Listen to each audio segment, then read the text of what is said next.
Hola, ¿qué tal? Espero que estés muy bien en este día. Hoy vamos a hacer la lectura 305, que corresponde al día 31 de octubre. Vamos a iniciar con el devocional que dice: El sorprendente secreto de la libertad. En mi mesa tengo una cuerda de violín. Escribió Rabindranath Tagore, que es libre para moverse en cualquier dirección que yo quiera. Si doy un toque, responde y es libre. Pero no tiene la libertad para cantar, así que la tomo y la fijo a mi violín. La entrelazo y cuando está atada es cuando es libre por primera vez para cantar. La verdadera libertad llega cuando nos atamos a Jesús y fijamos los ojos en Él. Como la cuerda del violín cobra vida cuando es atada al violín, así nosotros cobramos vida en Cristo. Jesús es el gran libertador que nos libera. En el corazón del cristianismo está la relación con Jesús. Él murió por ti, resucitó a la vida y vive hoy. No puedes verlo físicamente, pero sí con los ojos de la fe. En el pasaje de hoy, el autor de Hebreos dice: vemos a Jesús. Más adelante escribe: fijemos la mirada en Jesús, el iniciador y perfeccionador de nuestra fe. Es tanto el autor de nuestra fe como el autor de nuestra salvación, anteriormente escrito como una salvación tan grande. ¿Qué conlleva esta salvación? ¿De qué somos liberados? Leeremos Proverbios 26 del 13 al 22 y dice: El perezoso afirma: hay un león en el camino. Sí, estoy seguro de que allí afuera hay un león. Así como la puerta gira sobre sus bisagras, el perezoso da vueltas en la cama. Los perezosos toman la comida con la mano, pero ni siquiera se la llevan a la boca. Los perezosos se creen más listos que 7 consejeros sabios. Entrometerse en los pleitos ajenos es tan necio como jalarle las orejas a un perro. Tanto daña a un loco que dispara un arma mortal como el que miente a un amigo y luego le dice: solo estaba bromeando. El fuego se apaga cuando falta madera y las peleas se acaban cuando termina el chisme. El buscapleitos inicia disputas con tanta facilidad como las brasas calientes encienden el carbón o el fuego prende la madera. Los rumores son deliciosos bocaditos que penetran en lo profundo del corazón. Vamos a leer el devocional de Proverbios y dice: libertad del miedo. Como cristianos no debemos temer. Nunca deberíamos permitir que el miedo al enemigo nos ralentice. El autor de Proverbios dice el perezoso: hay una fiera en el camino, por las calles un león anda suelto. Todo ministerio cristiano se enfrenta a fieros leones. No te dejes arredar por el miedo que lleva a la inercia y la falta de actividad. Jesús nos libera para avanzar sin miedo a la oposición. La libertad es la antítesis de la apatía. El escritor continúa advirtiendo contra todo tipo de pereza. Nos advierte de que debemos involucrarnos en los pleitos de otras personas. También nos amonesta contra los chistes que conllevan contar mentiras. La mejor manera de sanar un pleito es detener la murmuración. Sin murmuración, un pleito se apaga igual que sin madera un fuego se extingue. Es muy tentador escuchar los chismes porque los chismes son como ricos bocados. Se deslizan hasta las entrañas. Pero escuchar los chismes es tan malo como chismear, igual que receptar bienes robados es tan malo como robar. Aquí hay sabiduría sobre cómo sanar una disputa. Nunca añadas más fuego, sé más bien un pacificador. Oramos: Señor, gracias porque por medio de Jesús puedo ser liberado de mis miedos. Ayúdame a ser valiente ante la oposición y nunca dejar que el miedo me ralentice. Vamos a leer Hebreos 2 del 1 al 18. Y dice: advertencias para no desviarse del camino. Así que debemos prestar mucha atención a las verdades que hemos oído, no sea que nos desviemos de ellas, pues el mensaje que Dios transmitió mediante los ángeles se ha mantenido siempre firme, y toda infracción de la ley y todo acto de desobediencia recibió el castigo que merecía. Entonces, ¿qué nos hace pensar que podemos escapar si descuidamos esta salvación tan grande que primeramente fue anunciada por el mismo Señor Jesús y luego nos fue transmitida por quienes lo oyeron hablar? Además, Dios confirmó el mensaje mediante señales, maravillas, diversos milagros y dones del Espíritu Santo según su voluntad. Jesús, el hombre. Es más, no son los ángeles quienes gobernarán el mundo futuro del cual hablamos, porque en cierto lugar las Escrituras dicen: ¿qué son los simples mortales para que pienses en ellos, o un hijo de hombre para que de él te ocupes? Sin embargo, por poco tiempo lo hiciste poco menor que los ángeles y lo coronaste de gloria y honor. Le diste la autoridad sobre todas las cosas. Ahora bien, cuando dice todas las cosas significa que nada queda fuera, pero todavía no vemos que todas las cosas sean puestas bajo la autoridad de ellos. No obstante, lo que sí vemos es a Jesús, a quien por un poco de tiempo se le dio una posición un poco menor que los ángeles, y debido a que sufrió la muerte por nosotros, ahora está coronado de gloria y honor. Efectivamente, por la gracia de Dios, Jesús conoció la muerte por todos. Dios, para quien y por medio de quien fue todo hecho, eligió llevar a muchos hijos a la gloria. Convenía a Dios que mediante el sufrimiento hiciera a Jesús un líder perfecto, apto para llevarlos a la salvación. Por lo tanto, Jesús y los que Él hace santos tienen el mismo Padre. Por esa razón, Jesús no se avergüenza de llamarlos hermanos, pues le dijo a Dios: anunciaré tu nombre a mis hermanos, entre tu pueblo reunido te alabaré. También dijo: pondré mi confianza en Él, es decir, yo y los hijos que Dios me ha dado. Debido a que los hijos de Dios son seres humanos hechos de carne y sangre, el Hijo también se hizo de carne y sangre, pues solo como ser humano podía morir y solo mediante la muerte podía quebrantar el poder del diablo, quien tenía el poder sobre la muerte. Únicamente de esa manera el Hijo podía libertar a todos los que vivían esclavizados por temor a la muerte. También sabemos que el Hijo no vino para ayudar a los ángeles, sino que vino para ayudar a los descendientes de Abraham. Por lo tanto, era necesario que en todo sentido Él se hiciera semejante a nosotros, sus hermanos, para que fuera nuestro sumo sacerdote fiel y misericordioso delante de Dios. Entonces podría ofrecer un sacrificio que quitaría los pecados del pueblo. Debido a que Él mismo ha pasado por sufrimientos y pruebas, puede ayudarnos cuando pasamos por pruebas.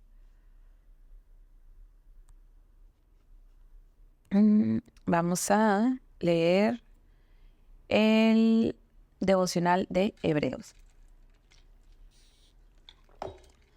Libertad del pecado y la muerte. La carta a los Hebreos es escrita para advertir contra la pérdida del rumbo. La mayor parte de la gente no deja de ser cristiana de repente, sino que va derivando hasta alejarse del todo. El autor de los Hebreos se incluye a sí mismo en la advertencia. Es necesario que prestemos más atención a lo que hemos oído, no sea que perdamos el rumbo. Porque si el mensaje anunciado por los ángeles tuvo validez y toda transgresión y desobediencia recibió su justo castigo, ¿cómo escaparemos nosotros si descuidamos una salvación tan grande? En el primer capítulo de los Hebreos, el autor establece la divinidad de Jesús. En ese capítulo establece su humanidad. Por eso era preciso que en todo se asemejara a sus hermanos. Jesús se hizo como nosotros en que se hace por un tiempo inferior a los ángeles. Es de la misma familia, nos llama hermanos y hermanas, comparte nuestra humanidad. Se hizo como nosotros en todo, sufrió cuando fue tentado. Pero añade que aunque Jesús fue tentado de la misma manera que nosotros, no tenía pecado. Esto muestra que la tentación no es pecado. No permitas que el demonio te condene simplemente porque seas tentado. El hecho de que el mismo Jesús fuera tentado significa que Él puede ayudarte cuando tú seas tentado. Era como nosotros, pero diferente de nosotros, en lo que respecta al pecado. Da mucho ánimo saber que Jesús ha experimentado todas las experiencias y emociones humanas, por eso te entiende y simpatiza contigo. Pero también es importante que no tuviera pecado. No necesitamos simplemente un amigo que pueda simpatizar con nosotros, necesitamos un Salvador. Jesús era completamente divino y completamente humano. Esto es lo que hizo posible que Él consiguiera una salvación tan grande por medio de su muerte y su resurrección. Consiguió reparar la brecha entre la humanidad y Dios. En este pasaje el autor nos dice varias cosas sobre la muerte de Jesús en la cruz. Él probó la muerte por todos, destruyó al demonio, nos liberó del miedo a la muerte, expió nuestros pecados, fue pionero de nuestra salvación, fue hecho perfecto mediante el sufrimiento. Una persona libre no teme pensar en la muerte. Se ha sugerido que en última instancia todos tus miedos están relacionados con el miedo a la muerte. Al liberarte de la muerte y el miedo a la misma, Jesús te ha capacitado para ser liberado de todos tus miedos. El autor de Hebreos dice que Jesús probó la muerte en beneficio de todos, para anular mediante la muerte al que tiene dominio de la muerte, es decir, el diablo, y librar a todos los que por temor a la muerte estaban sometidos a esclavitud durante toda la vida. Dios testificó acerca de lo que Jesús había hecho. Su gran salvación. Por medio de señales, prodigios, diversos milagros y dones distribuidos por el Espíritu Santo según su voluntad. Si los dones del Espíritu Santo son para otras personas aparte de los apóstoles, ciertamente las señales, prodigios y milagros también lo son, y deberíamos esperar todavía que estos acompañen a la predicación del mensaje de Jesús y su gran salvación. Jesús, gracias porque estuviste dispuesto a sufrir y a probar la muerte por mí. Gracias por librarme y hacer posible que disfrutara de la libertad de las consecuencias del pecado y el miedo a la muerte. Vamos a leer Abdías 1 del 1 al 21. Esta es la visión que el Señor soberano reveló a Abdías acerca de la tierra de Edom. Hemos oído un mensaje del Señor que un embajador fue enviado a las naciones para decir, prepárense todos, convoquemos a nuestros ejércitos y ataquemos Edom. El Señor dice a Edom, te haré pequeña entre las naciones, serás muy despreciada. Has sido engañada por tu propio orgullo porque vives en una fortaleza de piedra y haces tu morada en lo alto de las montañas. ¿Quién puede tocarnos aquí en las remotas alturas? Te preguntas con arrogancia. Pero aunque te remontes tan alto como las águilas y construyas tu nido en las estrellas, te haré caer estrepitosamente, dice el Señor. Si vinieran ladrones en la noche y te robaran, qué desastre te espera. No se llevarían todo. Los que cosechan uvas siempre dejan unas cuantas para los pobres, pero tus enemigos te aniquilarán por completo. Registrarán y sacarán cada rincón y cada grieta de Edom. Se llevarán hasta el último de los tesoros escondidos. Todos tus aliados se volverán contra ti y ayudarán a expulsarte de tu tierra. Te prometerán paz mientras traman engañarte y destruirte. Tus amigos de confianza te tenderán trampas y ni siquiera te darás cuenta. En aquel día ni una sola persona sabia quedará en toda la tierra de Edom, dice el Señor, pues destruiré en las montañas de Edom a todos los que tengan entendimiento. Los más poderosos guerreros de Temán sentirán terror, y todos en las montañas de Edom serán exterminados en la masacre. A causa de la violencia con la que trataste a tus parientes cercanos de Israel, te llenarás de vergüenza y serás destruido para siempre. Cuando tus parientes fueron invadidos, te mantuviste al margen y te negaste a ayudarlos. Los invasores se llevaron su riqueza y echaron suertes para repartirse Jerusalén, pero tú actuaste como un enemigo de Israel. No debiste alegrarte cuando desterraron a tus parientes a tierras lejanas. No debiste gozarte cuando el pueblo de Judá sufría semejante desgracia. No debiste hablar con arrogancia en ese terrible tiempo de angustia. No debiste saquear la tierra de Israel mientras ellos sufrían semejante calamidad. No debiste regodearte de su destrucción mientras sufrían semejante calamidad. No debiste robar sus riquezas mientras sufrían semejante calamidad. No debiste prepararte en la encrucijada para matar a los que intentaban escapar. No debiste capturar y entregar a los sobrevivientes en su terrible tiempo de angustia. Se acerca el día cuando yo, el Señor, juzgaré a todas las naciones paganas. Como le hiciste a Israel, así será contigo. Todas tus malas acciones recaerán sobre tu cabeza. Así como te tragaste a mi pueblo en mi monte santo, así tú y las naciones vecinas te tragarán el castigo que derramaré sobre ti. Sí, todas las naciones beberán, se tambalearán y desaparecerán de la historia. Sin embargo, Jerusalén será un refugio para los que escapen, será un lugar santo, y el pueblo de Israel regresará para reclamar su herencia. El pueblo de Israel será un fuego violento, y Edom un campo de hierba seca. Los descendientes de José serán una llama que rugirá a través del campo, devorándolo todo.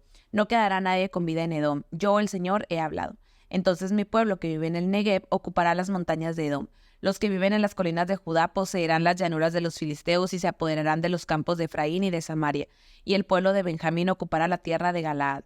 Los desterrados de Israel volverán a su tierra y ocuparán las costas de Fenicia hasta Sarepta al norte. Los cautivos de Jerusalén desterrados en el norte volverán a casa y repoblarán los pueblos del Negev. Los que hayan sido rescatados subirán al monte Sión en Jerusalén para gobernar sobre las montañas de Edom, y el Señor mismo será rey. Leemos el devocional de Abdías.